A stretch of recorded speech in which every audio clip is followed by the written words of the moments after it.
Friends, welcome to my द्विजा। C section होने के बाद बच्चे को ब्रेस्ट फीड करवा ही नहीं सकते।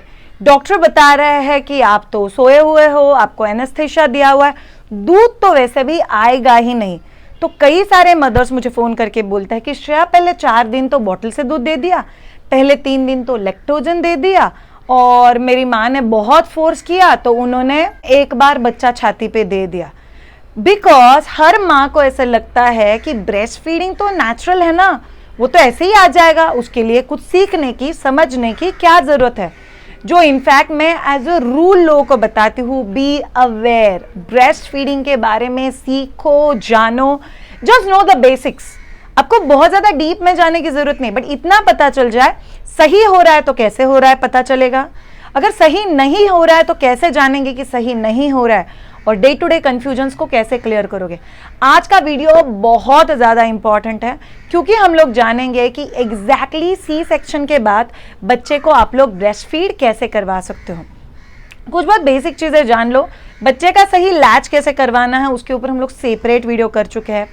सी सेक्शन के बाद पहले 2 दिन जब भी आप लोग अब तक बेड पे हो तभी ब्रेस्ट फीडिंग कैसे करवाना है हम लोग उसके ऊपर भी सेपरेट वीडियो कर चुके हैं। बट आज का वीडियो एक बहुत ही इंपॉर्टेंट वीडियो है। याद रखो ऑल ऑफ यू, मैं आज के वीडियो के लिए चेयर के ऊपर बैठी हुई हूँ जिसको आर्म्स है।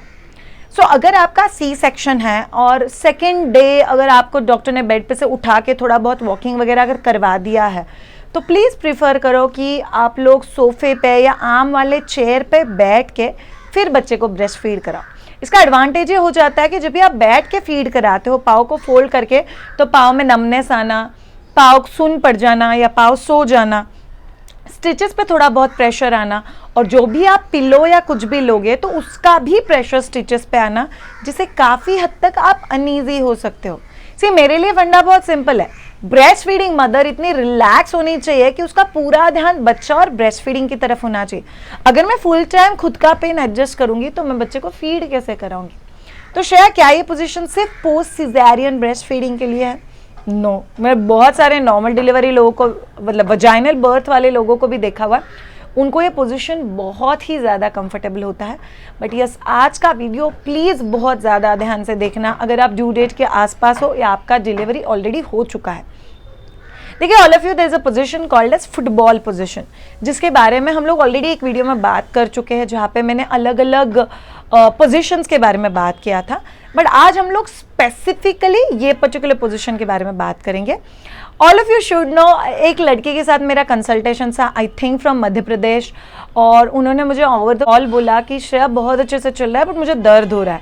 ये तो एक बहुत इंपॉर्टेंट इंडिकेशन है। अगर ब्रेस्ट फीडिंग करते हो दर्द हो रहा है मतलब कुछ तो भी गलत हो रहा है जो आपको करेक्ट करने की जरूरत है।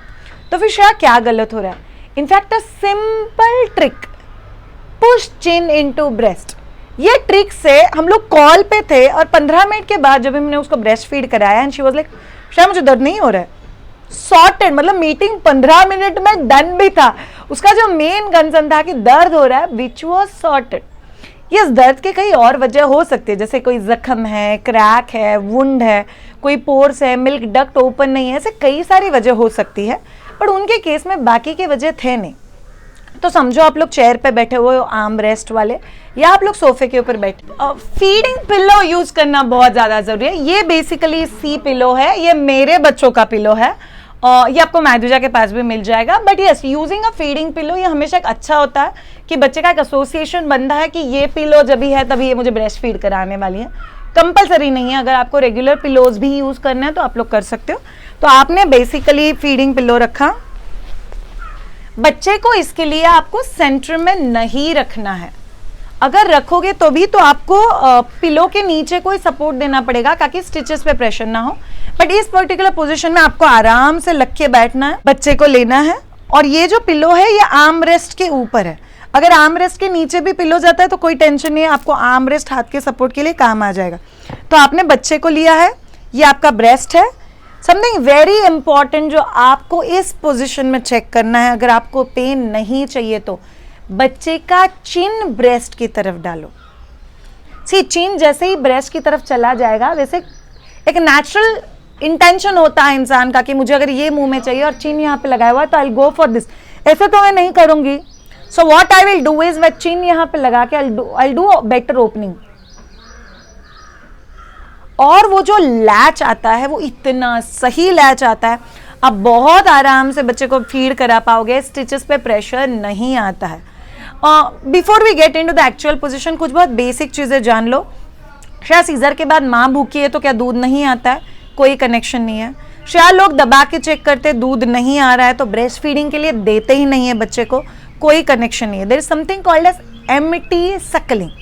कई बार अगर इमरजेंसी सीजर हुआ है तो स्पॉन्टेनियसली ब्रेस्ट फीड शायद डिले भी हो सकता है, बट बच्चे को ब्रेस्ट और निपल पे लाना, बच्चे को चेस्ट पे देना, बच्चे को सक करने के लिए लगाना, ये सब चीज़ें कंपलसरी है, दूध हो चाहे नहीं हो।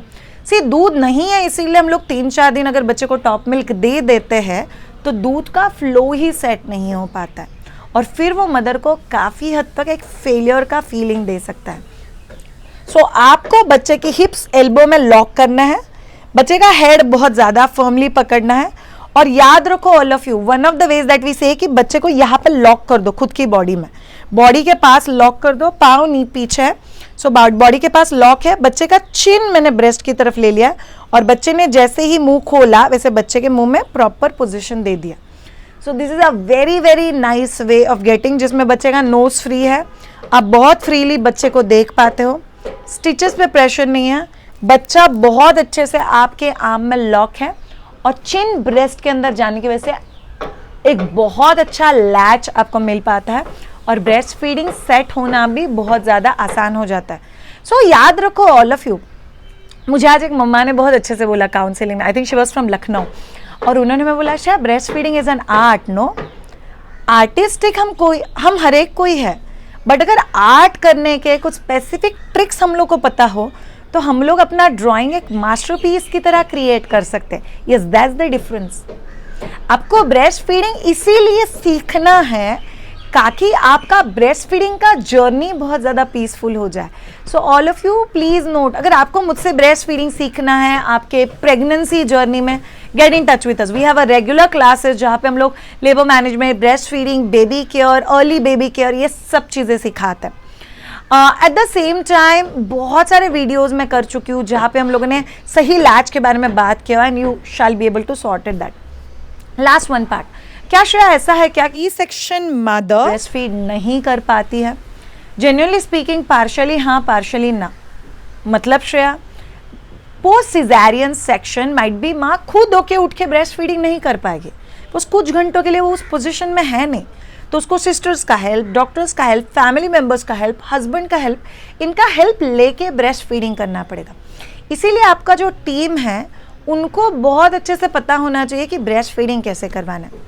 दूसरा चीज़, आपके फैमिली मेम्बर्स को और आपको ये सारे मिथ्स पता होने चाहिए कि नहीं माँ के पेट में कुछ नहीं है, माँ को एनेस्थेसिया है तो अभी दूध निकलेगा ही कैसे, माँ को आराम करने दो।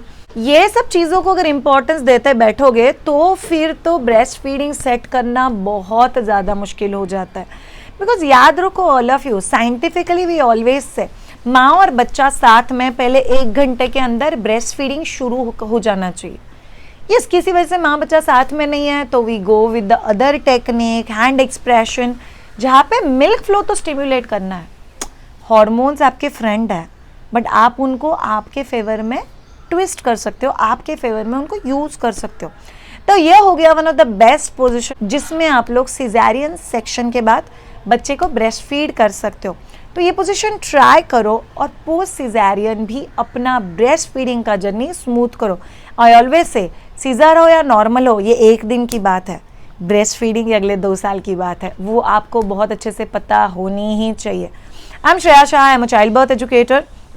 अगर आपको मुझसे ट्रेन होना है तो gate in touch with us on www.mahadvija.com। आपको हमारे अभी जो ऑनगोइंग कोर्सेस है, लेटेस्ट कोर्स कौन सा है, उसके बारे में सारी जानकारी मिल जाएगी। Keep your self updated, gain the knowledge. आपके पास नॉलेज है तो आपके पास कॉन्फिडेंस है, आपके पास कॉन्फिडेंस है तो आपके पास पावर है to make a right decision. So make your own decision. Thank you so much all of you mothers, lot of respect that I have for all the mothers. याद रखो all of you, आपका type of delivery decide नहीं करता है आप successful हुए या नहीं हुए। Type of delivery is just part and parcel. Yes बाकी चीज़ें अगर समझ के आगे जाओगे तो you will have a very very peaceful journey. Thank you so much, have a fabulous time ahead. अगर आपको हमारे वीडियोस अच्छे लग रहे हैं तो चैनल को सब्सक्राइब करना, लाइक करना और कमेंट बॉक्स में लिख के हमें ज़रूर बताना आपको पर्टिकुलर वीडियो कैसा लगा। Have a great time and bye.